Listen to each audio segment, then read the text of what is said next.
बेटा last class के अंदर हमने चैप्टर स्टार्ट किया था आपका रूरल डेवलपमेंट का, ठीक है। रूरल डेवलपमेंट की अगर बात करें बच्चे, तो हमने इसमें पढ़ा था कि रूरल डेवलपमेंट बोला किसे जाता है। तो उसमें बताया गया था कि जो ग्रामीण लोग होते हैं यानी रूरल एरियाज हैं, उसको डेवलप करना बेसिकली क्या कहलाएगा, आपका रूरल डेवलपमेंट कहलाएगा। तो उसमें आपसे क्वेश्चन किया गया था कि एक्चुअल के अंदर अगर हमें किसी चीज़ को डेवलप करना है तो पहले उसकी कमियां क्या क्या है ये पता करते हैं। तो आप ही की साइड से आंसर आया था कि सर वहाँ पे एजुकेशन सिस्टम अच्छा नहीं है, वहाँ पे वाटर फैसिलिटीज़ नहीं है, हॉस्पिटलिटी अच्छी नहीं है, ठीक है, सड़कें अच्छी नहीं है। तो बेसिकली वहाँ पे जितनी भी बेसिक नीड्स की चीज़ें हैं वो प्रॉपर तरीके से नहीं है। उसको इम्प्रूव करने के लिए डेवलपमेंट करना जरूरी है, जिसे हम रूरल डेवलपमेंट के नाम से जानते हैं। अब भाई उस रूरल डेवलपमेंट के अंदर हमने फिर एक मेजर पोर्शन जो पढ़ा वो ये पढ़ा कि sir more than 2/3 of the population in India lives in villages और डिपेंड ऑन एग्रीकल्चर। सारे के सारे किस पे डिपेंड करते हैं, एग्रीकल्चर पे। और वो सारे रहते कहाँ हैं सर, गाँव के अंदर रहते हैं। अब तो सबसे पहली नीड क्या बनती है, जो ज्यादा जनसंख्या है उसको डेवलप कैसे किया जाए। तो हमने बहुत सारी चीजें पढ़ी कि एग्रीकल्चर को कैसे डेवलप किया जाए। और एग्रीकल्चर को डेवलप करने के लिए सबसे पहले वहां पे किस चीज की रिक्वायरमेंट थी सर, पैसे की जरूरत थी, कैपिटल की। उसके लिए हमने पूरा बैंकिंग सिस्टम पढ़ा था लास्ट क्लास के अंदर कि बैंक किस किस तरीके से क्या करता है बेटा, वहां पे लोन प्रोवाइड कराता है। उसके अंदर हमने क्रेडिट सोसाइटीज पढ़ी, कोऑपरेटिव सोसाइटीज पढ़ी, ठीक है, एसजीएस ग्रुप्स पढ़े, नबार्ड पढ़ा, ठीक है, रूरल क्रेडिट फैसिलिटीज पढ़ी। बहुत सारे बैंकिंग सिस्टम जो गवर्नमेंट ने खोले जिससे कि वहां पे रूरल एरिया से मैनेज दिया जा सके। अब लास्ट क्लास में हमने ना पढ़ा था कि जो सोर्स ऑफ क्रेडिट है वो दो तरीके का होता है। एक होता है बेटा इंस्टीट्यूशनल सोर्स और एक होता है non institutional source. Institutional sources कौन से हैं, जो कि एक पूरी बैंकिंग सिस्टम के अकॉर्डिंगली आते हैं, ठीक है। नॉन इंस्टीट्यूशनल सोर्स होते हैं जो कि आजादी के टाइम पे रिसेंट के अंदर चले थे। क्योंकि हमने एक चीज और पढ़ी थी कि जब हमारा देश आजाद हुआ तो जितनी भी क्रेडिट नीड होती थी उसका 90% से ज्यादा कहां से पूरा होता था, इस नॉन इंस्टीट्यूशनल सोर्स से पूरा होता था। क्यों, बैंकिंग सिस्टम नहीं था, कोई भी बैंक्स नहीं होते थे, तो सारे के सारे लोग कहां से उधार लेते थे, सारे जमींदार, लैंडलॉर्ड्स। अब देखो इंस्टीट्यूशनल और नॉन इंस्टीट्यूशनल में डिफरेंस क्या है। कोई भी ऐसा सिस्टम जो कि गवर्नमेंट के अंडर काम करता है और फाइनेंशियल सिस्टम है, वो सारे के सारे कौन से इंस्टीट्यूशनल सोर्स हैं, जो कि गवर्नमेंट के हाथ में नहीं है, प्राइवेट लेवल पे अपना काम कर रहे हैं, जैसे कि जमींदार हो गए, लैंडलॉर्ड्स हो गए। ये सब क्या कहलाते हैं बेटा, हमारे एक तरीके से नॉन इंस्टीट्यूशनल सोर्स कहलाते हैं। तो आज की क्लास का जो पहला टॉपिक है बेटा आपका वो क्या है कि नॉन इंस्टीट्यूशनल सोर्सेज किसे कहा जाता है।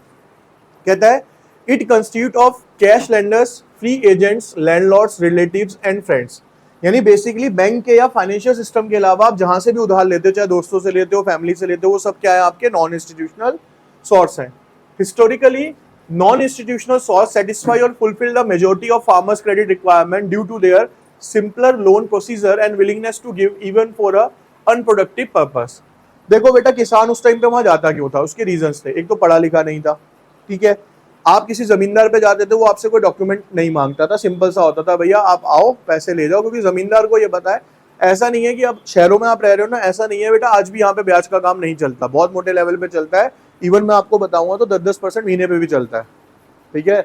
लिए जाते हैं, दिए जाते हैं पैसे, लेकिन उसके अंदर कोई डॉक्यूमेंट नहीं रखवाएंगे, कुछ नहीं रखवाएंगे। क्योंकि देने वाले कौन होते हैं, हाई लेवल बंदे होते हैं, उन्हें पता है हमें कैसे निकलवाना है, ठीक है। और जो ले रहा है वो भी ये सोच के लेता है, भैया जिससे ले रहा हूँ उसको देना ही पड़ेगा, वरना या तो दिल्ली छोड़ के जाना पड़ेगा या पैसा तो देना ही पड़ेगा इन लोगों का। हम पैसे लेके बैठ तो नहीं सकते इन लोगों से, क्योंकि वो हैं इस तरीके के लोग, ठीक है। तो बेसिकली लोग जाते क्यों होते, सर डॉक्यूमेंटेशन नहीं लग रही, सिंपल टेक्निक होती थी, गए। दूसरा प्रोडक्टिव के लिए तो मिलता ही मिलता था, अनप्रोडक्टिव चीजों के लिए भी मिल जाता था। आज की डेट में जितनी भी नेगेटिव चीजें हैं, मान लो आप हॉर्स राइडिंग के अंदर पैसा लगाते हो, लॉटरी में लगाते हो, उनको ही जरूरत पड़ती है 10% वाले की एक्चुअल में। तो 10% ब्याज पे जो पैसा उठाएगा वो ढंग के काम के लिए तो नहीं उठाएगा, ठीक है ना। अब आगे बढ़ते हैं। However, due to the restricted resources, they were unable to satisfy their medium and long-term needs requirement। क्योंकि देखो बेटा जितना भी प्राइवेट सेक्टर था उसके पास भी बैंक की तरह इतना हजारों लाखों करोड़ तो नहीं था कि वो सबकी नीड्स को पूरा कर सके। वो थोड़ा बहुत नीड्स पूरी कर सकता था, लेकिन लॉन्ग टर्म की नीड्स वो भी पूरी नहीं कर पाता था। These source accounted for roughly 93% of the full credit score requirement of the agriculture people in 1950-51। कहता है 1950 और 51 में लगभग 93% जो क्रेडिट नीड होती थी वो कौन पूरी करता था बेटा, नॉन इंस्टीट्यूशनल सोर्सेज पूरा करते थे हमारे यहाँ। And at present account for 30% of the most effective credit score requirement. और आज कितने हो गया बेटा, ये 30% रह गया। They used to take advantage of small and marginal farmers by asking high rate of interest and manipulating accounts to keep them in debt। ये करते क्या थे बेटा, ज्यादा ब्याज पे इनको पैसा देते थे और इनके अकाउंट में, क्योंकि सामने वाला पढ़ा लिखा तो है नहीं है, उसी के अकाउंट्स को बार बार मैनिपुलेट करके एक ट्रैप बना देते थे। ट्रैप का मतलब होता है जाल बुन देते थे कि वो जो किसान है या जो लो बंदा है, पुअर फैमिली आई है, वो उस जाल से बाहर ना निकल पाए। मैंने आपको पिछले भी चैप्टर्स में पढ़ाते हुए बताया था कि एग्रीकल्चर एक ऐसी चीज है, या गांव में आज भी ऐसा होता है बेटा, किसी बंदे ने 1 लाख रुपए इकट्ठे ले लिए, उसके ऊपर ब्याज भर रहा है और ब्याज 4 लाख रुपए भर चुका है, 1 लाख अभी भी वहीं का वहीं खड़ा है। यानी कि 1 लाख पे 4 लाख का इंटरेस्ट पे कर चुका है, लेकिन अभी प्रिंसिपल अमाउंट 1 लाख का 1 लाख ही खड़ा हुआ है। उसका रीजन क्योंकि वो ऐसे जाल में फंसा देते हैं उन लोगों की, वो बाहर नहीं निकल पाते उससे, ठीक है। फिर आता है the major non institutional source of rural credit are. वहां पे है क्या क्या मेजर सोर्स? सबसे पहला आता है सर हमारा मनी लेंडर। मनी लेंडर्स कौन होते हैं? कहते हैं money lender have a long been a source of credit for many agriculture household in India's rural credit environment. However, they exploit the peasant through high rate of interest and even manipulate their account. देखो money lender नाम से पता चल रहा है, money lender कौन है बेटा? जिसका काम क्या है? पैसा उधार देना। उनका काम ही है बेसिकली, आज डेली लाइफ में उसको यूज करते हैं ब्याज बट्टे वाले, जिसको ब्याज का काम है, ठीक है। वो क्या करते थे? हाई रेट ऑफ इंटरेस्ट पे देते थे और उनके अकाउंट से क्या करते थे बच्चे? वो मैनिपुलेट करते थे। ट्रेडर्स एंड कमीशन एजेंट, और कुछ व्यापारी होते थे या कुछ कमीशन एजेंट्स होते थे जो इस चीज का काम करते थे। देखो क्या लिखा है, कहता है trader and commission agents give loan to the agriculturist for productive reasons before crop maturity and then compel farmer to sell their harvest at very low rate of them while charging a high fee. This form of loan is typically used for a cash crop. इसके अंदर देखो एक और नया trap आया है। क्या? एक व्यापारी है जिसका काम है अनाज बेचना, तो वो क्या करता था जानबूझ के, क्योंकि वो व्यापारी था, उसके पास पैसा होता था, वो किसान को लोन दे देता था। उसे पता है ये लोन तो वापस नहीं कर पाएगा क्योंकि इसके पास पैसा ही नहीं है। फिर किसान से कहता था एक काम करो, तुम लोन तो मेरे को दे नहीं पाओगे मेरे पैसे, तो एक काम करो, जो आप फसल उगा रहे हो ना, वो फसल ही मेरे को बेच दिया करो। और उनसे वो कम दामों के अंदर मजबूरी में उनसे वो फसल खरीद लिया करता था और हाई रेट में फिर क्या करता था बेटा? मार्केट में जाके बेच दिया करता था। तो ये एक जाल और बनाया गया किसानों के लिए। समझ आई ये चीज? तीसरा, रिलेटिव्स। कहते हैं in times of crisis cultivator frequently borrow funds from their own relatives either in cash or in kind. These are informal debt that have no interest and are usually repaid after a harvest.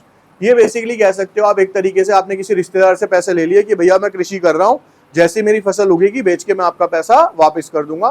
तो ये basically इस तरीके का loan होता था। उसके बाद आते हैं बेटा rich landlords. In India, small and marginal cultivators and tenants are also accepting loans from landowners to satisfy their financial requirement. These sorts have been following all the bad practice of a money lender, merchants and so on. Landless workers are sometimes forced to work as a bonded labor. देखो rich landlords में क्या लिखा है, इसका line का मतलब समझना। Rich landlords मतलब जो रईस जमींदार होते थे, उनसे ये लोन लेते थे। वो कह रहा है जितनी भी कमियां आपने ऊपर पड़ी है ना मनी लेंडर वाली, क्या थी? ज्यादा ब्याज, अकाउंट से मैनिपुलेशन, ठीक है, या उनसे सस्ते दामों में, जितनी भी ऊपर सारी कमियां पड़ी हैं वो इन सब के अंदर पाई, मतलब इसके अंदर सारी पाई जाती थी। यानी जो रिच लैंडलॉर्ड होते थे वो सारा चीज किसानों के साथ ऐसा काम करते थे। अब करते कहते हैं, और कई बार तो वो ऐसा कर लेते थे बेटा, ये राजस्थान के अंदर प्रथा चलती थी एक टाइम पे, क्या कि उनको बंधुआ मजदूर बना लेते थे। बंधुआ मजदूर का मतलब ये होता था कि अगर आप मेरा पैसा पे नहीं कर पाए तो जो आने वाली आपकी औलाद होगी वो मेरे यहाँ पे नौकर बन के काम करेगी। और आज भी चलती है कई जगह पे ये प्रथा। बेसिकली प्रथा है पूरी की पूरी है कि आज पापा ने लोन लिया था, पापा बूढ़े हो गए, वो लोन नहीं चुका पाएंगे, तो वो पहले ही तय हो जाता था कि इनके जो बच्चा होगा वो आने वाले टाइम के अंदर मेरे यहाँ पे नौकर या नौकरानी का काम करेगा लाइफ टाइम तक। तो ऐसी प्रथा इंडिया के अंदर चली, काफी टाइम तक चली, लेकिन अब तो कम हो गई है। लेकिन राजस्थान के कुछ इलाकों में अभी भी पाई जाती है, जहां गरीबी बहुत ज्यादा पाई जाती है आज भी, ठीक है।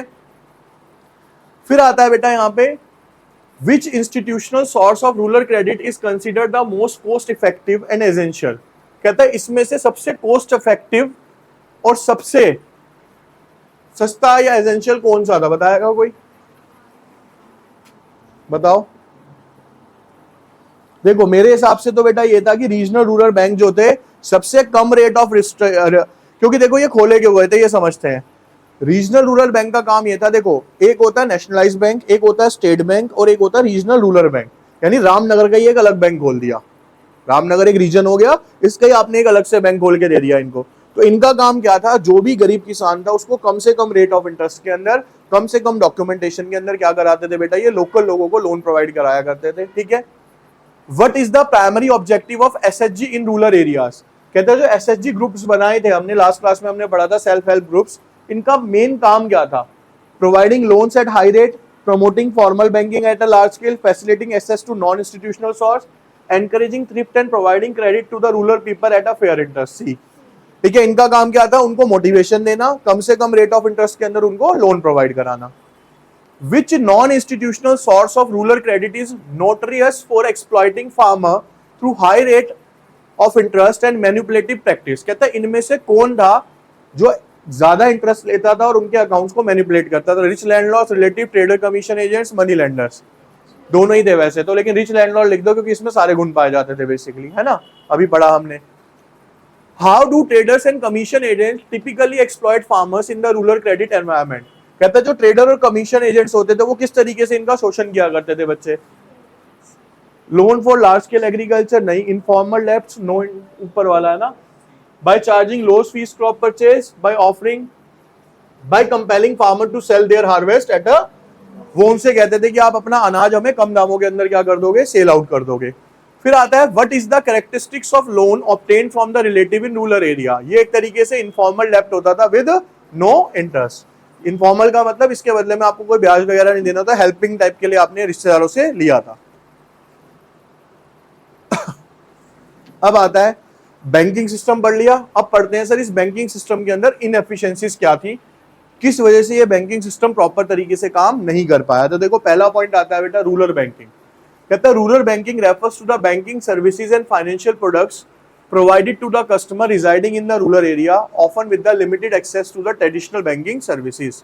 कहता है बेसिकली गांव के अंदर जो भी बैंकिंग सिस्टम चलता है उसे क्या बोला जाता है, रूरल बैंकिंग सिस्टम बोला जाता है, ठीक है, सिंपल वर्ड में। कहता है these service include saving account, loans, insurance and other financial products that are designed to meet the unique needs of the rural community। यानी वहां की जितनी भी बेसिक जरूरतें हैं, लोन लेना, पैसा जमा करना, इंश्योरेंस करवाना, वो सारे ये बैंक पूरी करते थे। अब इनकी दिक्कतें क्या क्या आ रही थी बेटा, इश्यूज क्या थे? सबसे पहले आता है बेटा insufficiency. The volume of rural credit in the country is still insufficient in comparison to its demand. यानी जितना ग्रामीण इलाकों में लोन चाहिए उससे काफी कम पैसा गवर्नमेंट वहां तक पहुंचा पाती है।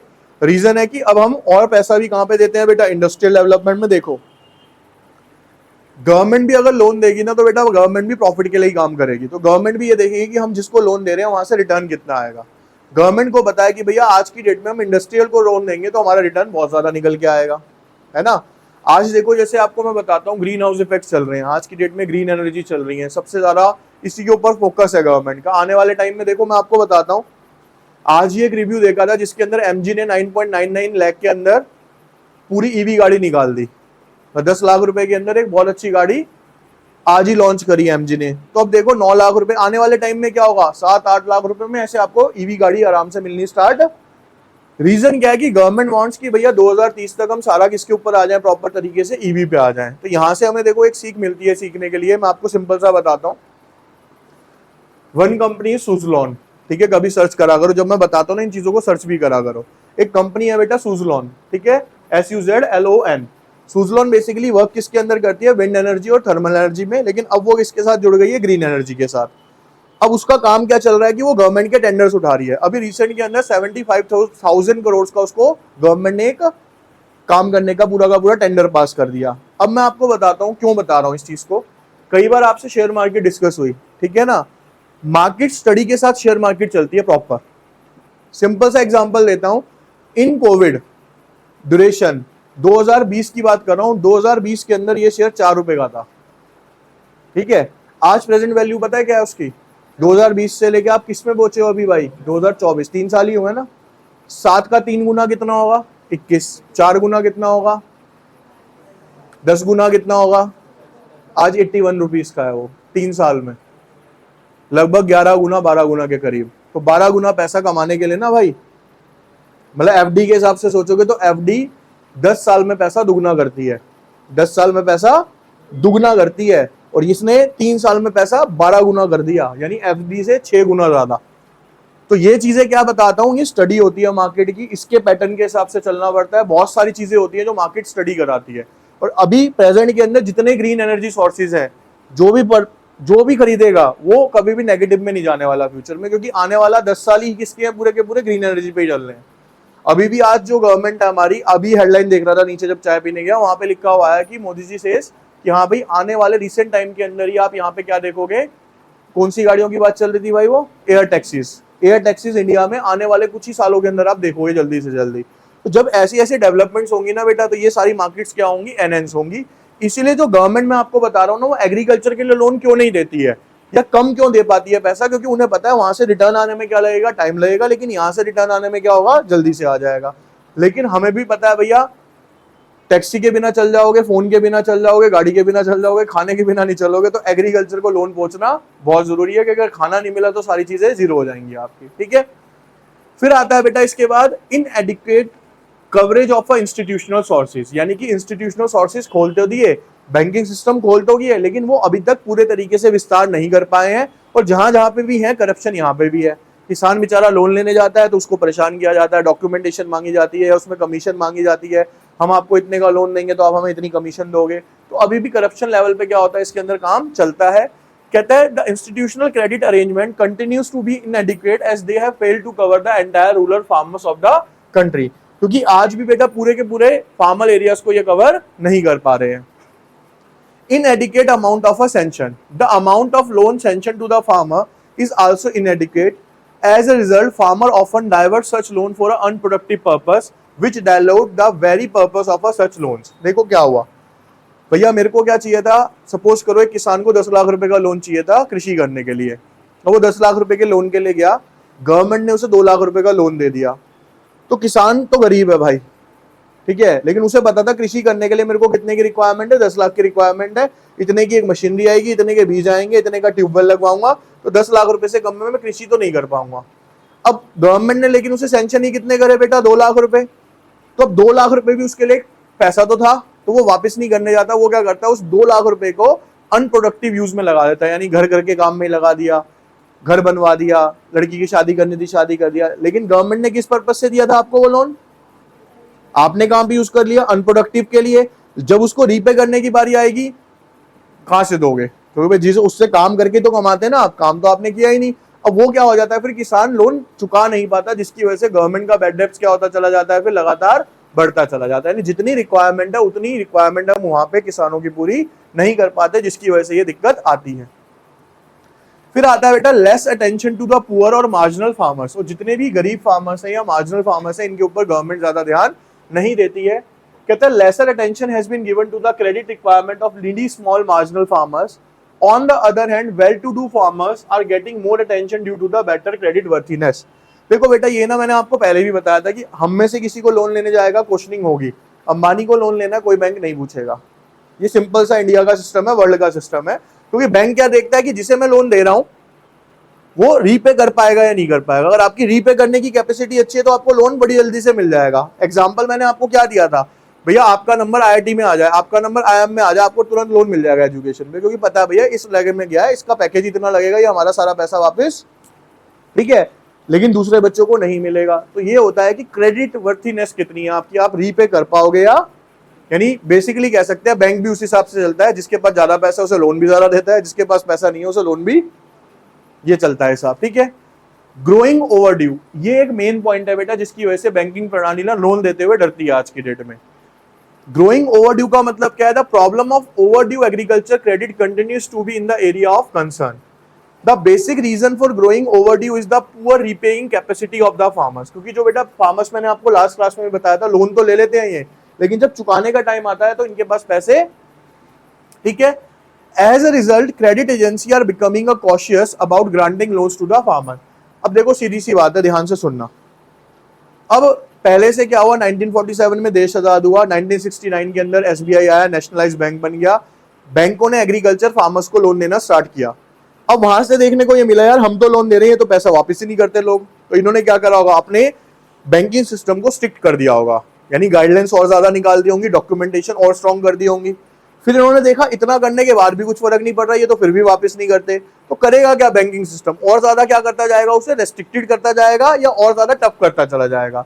तो आज प्रेजेंट में लोन लेना क्या हो गया, फार्मर्स के लिए बहुत टफ हो गया। उसका कारण बैंकिंग सिस्टम नहीं था, उसका कारण ही कौन थे अपने आप में, फार्मर्स ही थे, क्योंकि उन्होंने लोन लेके वापस नहीं किया था। और वो टाइमली शुरू से वापस करते रहते तो बैंकिंग सिस्टम भी क्या चलता रहता है, ये वाला स्मूथ तरीके से काम करता चला जाता, ठीक है। Agriculture loan default rate have been chronically high. कहता है जो डिफॉल्ट रेट का मतलब होता है पैसा लेके वापस ना देने वाली जो प्रक्रिया है वो बहुत ज्यादा है। It alleges that farmers are deliberately refusing to pay back the loan. It is a threat to the smooth functioning of the banking system and needs to be control. ये बेसिकली हमारे बैंकिंग सिस्टम को खराब करती है, ठीक है। अब इसके अंदर पढ़े हम, what is the one of the main concern regarding the rural banking.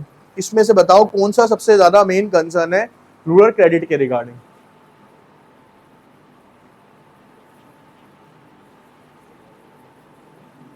Insufficient rural credit volume, पहला पॉइंट ही था ये।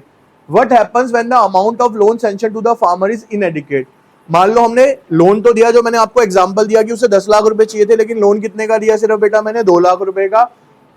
कहता है farmers use the loan for a productive, गलत, farmers divert the loan for a, यही आ जाएगा, अनप्रोडक्टिव पर्पस के लिए लगा देते हैं, ठीक है। Who often receive less attention in the terms of credit requirement in rural banking? Well-to-do farmers, urban residents, needy farmers, particularly small और marginal, ये वाले, ठीक है। What is the primary reason for the problem of growing overdue in the agriculture credit? कहता है कि overdue क्यों होता चला जा रहा है? High credit worthiness, poor repaying capacity, ये वाला आएगा बेटा। क्या कि जो किसान है वो पूरे तरीके से रीपे नहीं कर पाते। What is the potential consequence of a chronologically high agriculture loan default rate? कह रहा है जो लगातार यह बढ़ता जा रहा है, इसका कारण क्या है? Increase loan ability, improved rural banking services, threat to the smooth functioning of the, ये वाला आ जाएगा। क्योंकि सर अगर लगातार ऐसा होता चला गया तो आगे आने वाले टाइम में गवर्नमेंट क्या कर देगी बेटा, ये लोन्स कहीं ना कहीं पे रोक देगी, और प्रोडक्टिव सिस्टम क्या हो जाएगा हमारा, बैंकिंग का भी और फार्मर्स का, दोनों का ही क्या हो जाएगा, एक तरीके से खराब हो जाएगा। देखो बेटा अब आगे का पढ़ते हैं इसके अंदर। यहां तक समझ आ गया ये पॉइंट? दीदी समझ आ गया?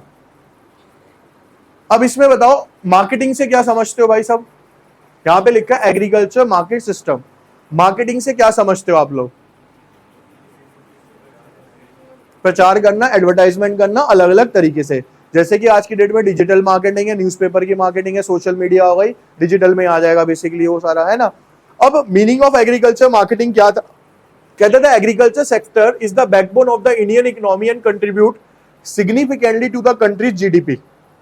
हमने जब फर्स्ट चैप्टर पढ़ा था, सेकंड चैप्टर, तो उसमें ये आया था लगभग जीडीपी का उस टाइम पे, क्योंकि एग्रीकल्चर सेक्टर मेन था, तो लगभग 75% पार्ट जो आता था पूरे इनकम का गवर्नमेंट के पास, वो कहां से आता था बेटा? एग्रीकल्चर से आता था। कहता था agriculture sector is also the primary source of the livelihood for a significant portion of the population. और जो एग्रीकल्चर है बेटा जीविका के लिए भी एक मेन सोर्स था। अभी तक आप जो भी पढ़ रहे हो ना इस चैप्टर में 80% तो वही पढ़ रहे हो जो आप पहले भी सुन चुके हो इन्हीं के चैप्टर्स में।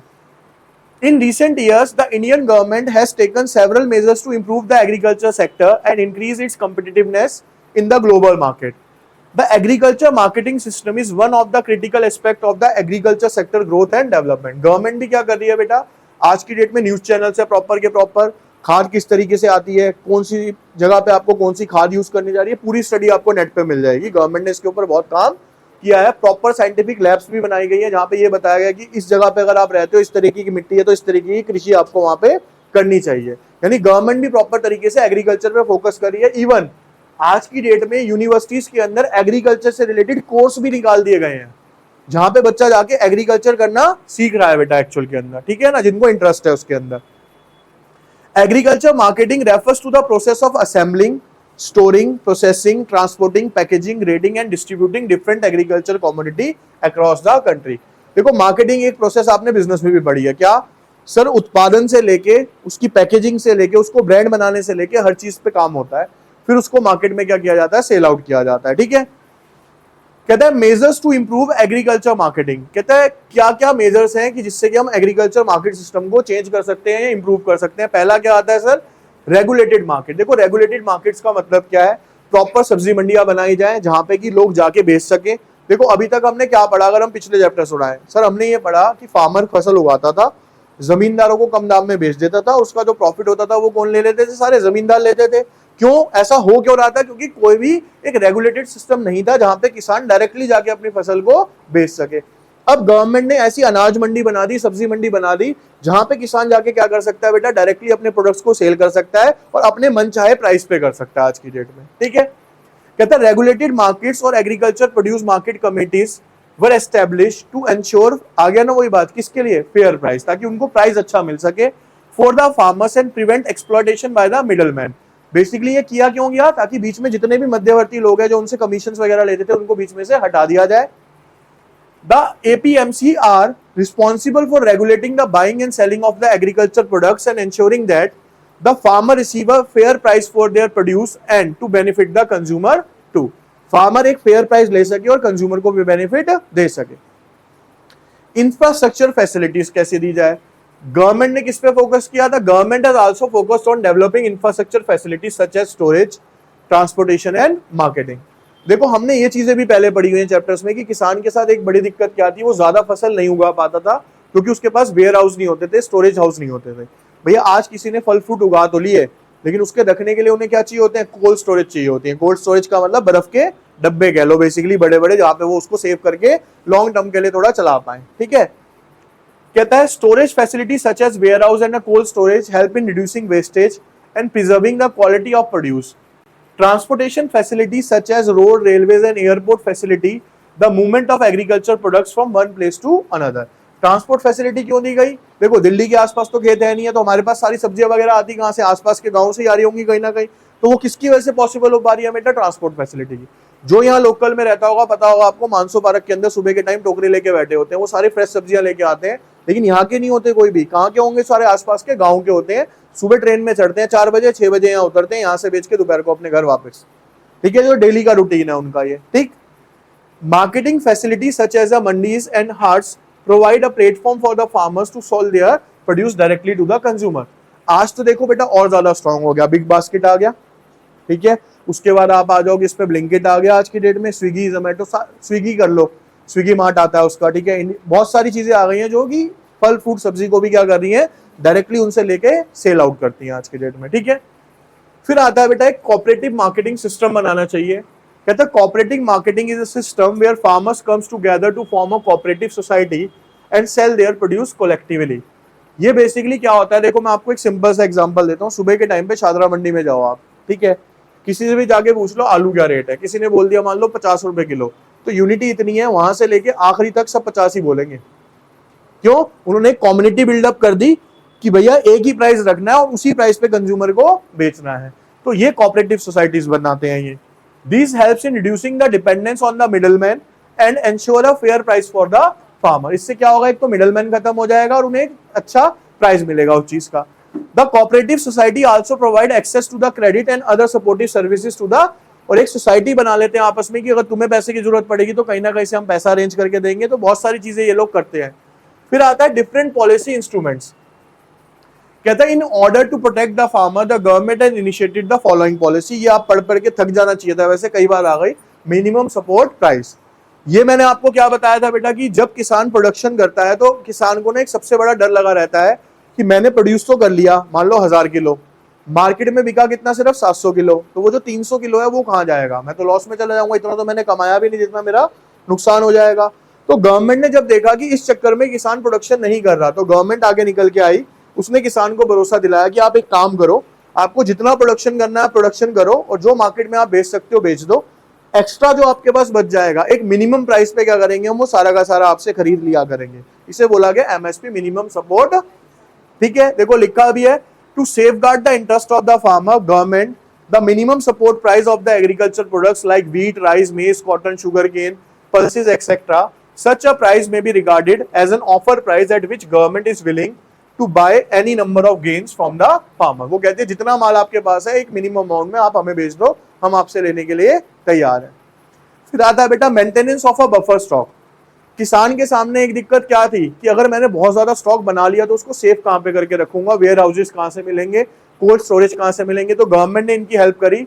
The food corporation of India purchase wheat and rice at the procurement price to maintain buffer stock. Buffer stock is created CS years of a surplus production and used during the shortages। जैसे आपने देखा बेटा Covid के अंदर India के अंदर खाने की कमी, जबकि दुनिया के सबसे बड़ी आबादी वाला देश, तब भी खाने के लिए यहाँ पे भुखमरी नहीं मची। क्यों नहीं मची?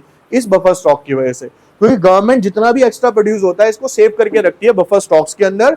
किसके लिए? कभी लड़ाई छिड़ जाए, कुछ हो जाए तो हमारे पास खाने का है, या कोविड जैसी सिचुएशन आ जाए तो खाने की शॉर्टेज भारत के अंदर ना हो। पब्लिक डिस्ट्रीब्यूशन सिस्टम, गवर्नमेंट ने बेटा राशन की दुकानें भी बहुत सारी खोल के दी, जहां पे उन लोगों के लिए जिनके पास पैसे नहीं है, या कह सकते हैं हम पुअर्टी लाइन के आसपास है, नीचे है, या पैसे की शॉर्टेज है, उन्हें कम प्राइस के अंदर अनाज। The public distribution system in our country operates through a network of ration shops and fair price shop. Fair price shops offer essential commodities like wheat, rice, kerosene. Kerosene तो खत्म ही हो गया, पहले मिलता था पेट्रोल, ठीक है ना, ये खत्म हो गया। At a price below the market price to weaker section of the society. देखो अभी आपने देखा कोविड के अंदर मेरे ख्याल से 1.5-2 साल तो फ्री मिला सबको, जो मिनिमम प्राइस था वो भी नहीं लिया गवर्नमेंट ने, है ना। तो बेसिकली ये पीडीएस सिस्टम क्यों खोला जाता है, उन लोगों की हेल्प करने के लिए जिनके पास पैसे नहीं है या किसी तरीके से। देखो इंडिया ना बेटा इसलिए एक कंट्री ऐसी मानी जाती है, भूखा नहीं मरेगा बंदा यहाँ, ठीक है, कैसे भी कर लेगा, खा तो लेगा ही, बाकी की हेडेक उसकी है, वो कैसा खाना कैसे नहीं खाना, लेकिन खाने लायक खाना तो यहाँ पे हर जगह पे अवेलेबल मिलेगा। यहाँ तक समझ आ गया।